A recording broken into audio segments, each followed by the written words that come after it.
খুনি হাসিনা যেভাবে পালিয়ে গিয়ে 2 দিন পর পর হুঙ্কার দেয়, আমার মনে হয় যে বাংলাদেশ সরকারের যদি ন্যূনতম কোনো দায়িত্ববোধ থাকে, ন্যূনতম কোনো লজ্জা থাকে, তাহলে এটার প্রতিবাদে এই যে এত খুনি হাসিনার যে দোসরগুলো আছে, ছাত্রলীগের যেগুলো 2 দিন পর পর মিছিল দেয়, তাদেরকে দৃষ্টান্তমূলক শাস্তি দিয়ে এই মুখটা বন্ধ করানো উচিত ছিল, কিন্তু সেটাও আমরা দেখতে পাই না। আজকে বাংলাদেশের একটা গুরুত্বপূর্ণ ঐতিহাসিক দিন এবং বাংলাদেশের অনেকে বলে এটা বাকবদল, কিন্তু আমার কাছে এটা বাকবদল না, এটা ছিল খুনি জালিমের বিরুদ্ধে তার পতন নিশ্চিত করার একদম প্রথম ধাপ। শহীদ আবু সাইদ যেভাবে বুক পেতে দিয়ে আমাদের জন্য বিজয়টা ছিনিয়ে আনার পথটা তৈরি করেছিলেন, পরবর্তীতে 16 জুলাই থেকে 36 জুলাই পর্যন্ত আমাদের ভাইয়েরা জীবন দিয়ে সেটাকে নিশ্চিত করেছেন। আমাদের আসলে খুবই কষ্ট লাগে যখন আমরা দেখি যে কোনো শহীদ পরিবারের সাথে আমাদেরকে কাজ করতে হয়।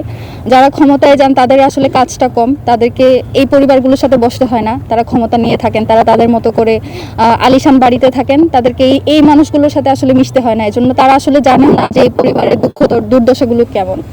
যখন আমরা এই পরিবারগুলোর সাথে কথা বলি, কাজ করি, তখন আসলে আমাদের মাঝে মধ্যে নিজেদের উপর কি বলবো এক ধরনের হতাশা কাজ করে যে আমরা কি করতে পারলাম। এই কাজগুলো যাদের করে যাওয়ার কথা ছিল, এই যে এখানে বলা হয় যে বেওয়ারিশ লাশ, কিন্তু এখানে তো কেউ বেওয়ারিশ না, এখানে প্রত্যেকের পরিবার আছে, তাদের ভাই বোন আছে, তারা এখনো তাদের সন্তানদেরকে খুঁজে বেড়াচ্ছে কিন্তু পরিচয়টা জানতে পারছে না। এই যে বেওয়ারিশ বলা হয়, সেটা নিয়েও তো আমাদের আসলে আপত্তি করার একটা জায়গা থাকে। আমাদের জায়গা থেকে আমরা যেটা আমাদের করে যাওয়ার আছে সেটা হলো তাদের জন্য বিচার চাওয়া।